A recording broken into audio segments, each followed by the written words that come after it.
आदित्यने मेघनाकडे मैत्रीचा हात पुढे केलाय आणि मेघनानेही आदित्यशी मैत्री करण्यास होकार दिलाय। आता ह्या मैत्रीच्या नात्याचं रूपांतर प्रेमात होणार का? आदित्य मेघनाचं नातं नक्की काय वळण घेणार हे आम्ही जाणून घेतलं त्यांच्याचकडून। जुळून येते रेशीम गाठी ही मालिका दिवसेंदिवस रंजकदार होत चालली आहे आणि याच निमित्तानं आम्ही गाठलंय मेघना आणि आदित्यला। आपण त्यांच्याशी बोलूया। मेघना, आदित्य दोघांचंही खूप खूप स्वागत आहे। खूप छान प्रतिसाद मिळतोय प्रेक्षकांचा हल्ली या मालिकेसाठी।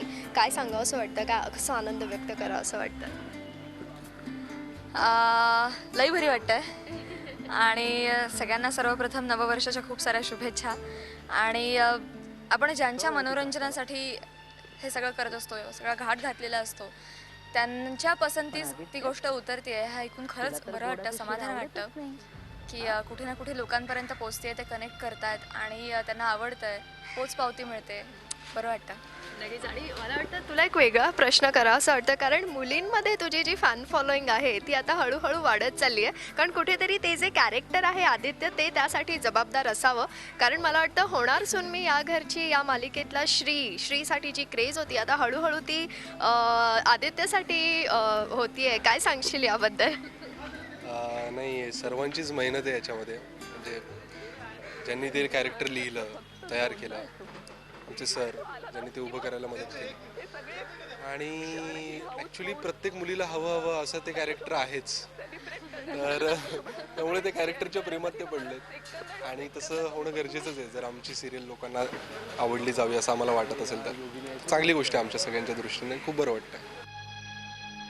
हे बघ, मान्य आहे की तू आणि रंजन दोघं एकमेकांपासून खूप म्हणजे खूपच दूर आहात। अगं पण मनाने तुम्ही दोघं एकमेकांपासून बिलकुल जवळ आहात की नाही, खरं सांग? अगं आजकाल माणसं फक्त शरीराने एकमेकांच्या जवळ असतात, पण मनाने मात्र कोसो मील दूर। उसमें क्या मजा है यार, है ना? सो रोना बिना नाहीये, बिलकुल नाही। आज बघू,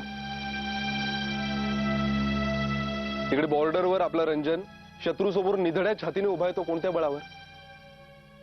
तुझ्या हसण्याच्या। हळूहळू तुमच्यात ती मैत्री होतीये, तर त्या मैत्रीबद्दल थोडंसं जाणून घ्यायला हवं। हो, म्हणजे खरंच हा आदित्य इतका चांगला आहे की त्याला अगदी दुर्लक्ष किंवा त्याच्याकडे तिरस्कारानं बघणं असं तर कुठलीच मुलगी करू शकणार नाही। आणि त्यानं स्वतःहून मैत्रीचा हात पुढे केला आहे म्हटल्यानंतर तिला पण कुठेतरी त्याच्याविषयी सॉफ्ट कॉर्नर आहेच आहे। कारण त्यानं स्वतःहून तिला सांगितलं आहे की बाबा रे, तुझं जे प्रेम आहे त्या प्रेमापर्यंत मी तुला नेऊन सोडेन, आय प्रॉमिस। तू फक्त निर्णय घे, तुला कुठे जायचं आहे, त्या आदित्यकडे किंवा माझ्याकडे। तर तिला अत्यंत आदर आहे त्याच्याविषयी, सॉफ्ट कॉर्नर आहे, त्याच्यामुळे ती त्याचा आदर करते आणि मैत्रीचा हात पुढे आला त्यामुळे ती त्याला कुठेतरी हुंकार देते, त्याला हो म्हणते। त्यामुळे आता ॲटलिस्ट प्रेम नाही पण मैत्री फुलायला हरकत नाही। बघूयात काय होतं। तुझ्या खऱ्या प्रेमाच्या शोधात आता आदित्य जाणार आहे, म्हणजे कुठेतरी हा जो ट्रॅक आहे किंवा मालिकाची ही जी कथा आहे, कुठेतरी हम दिल दे चुके सनमनी इन्स्पायर्ड आहे का, अशा चर्चा आहेत बाहेर, तर त्याबद्दल काय वाटतं तुला? कसं असतं की आपल्याकडे आपण कितीही म्हटलं तरी कुठे ना कुठे रिलेट होणारच। आपण किती नवीन मांडायचा प्रयत्न जरी केला तरी आपल्याकडे एवढ्या पद्धतीचे सिनेमा येऊन गेलेत, एवढ्या पद्धतीचे कार्यक्रम येऊन गेलेत की ते कुठे ना कुठे रिलेट होणारच।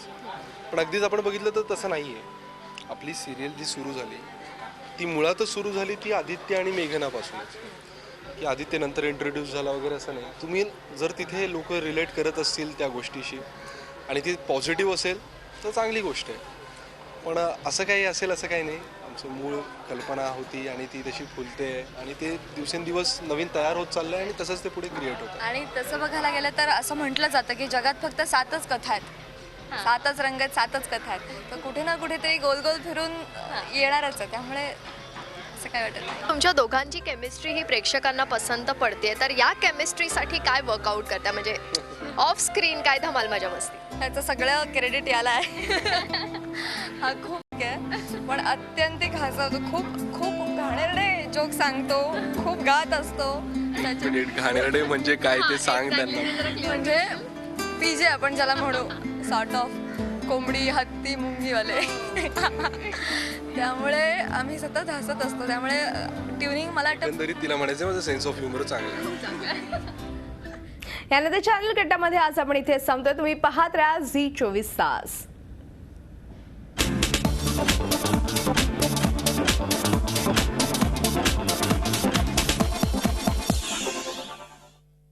झी 24 तास, एक पाऊल पुढे.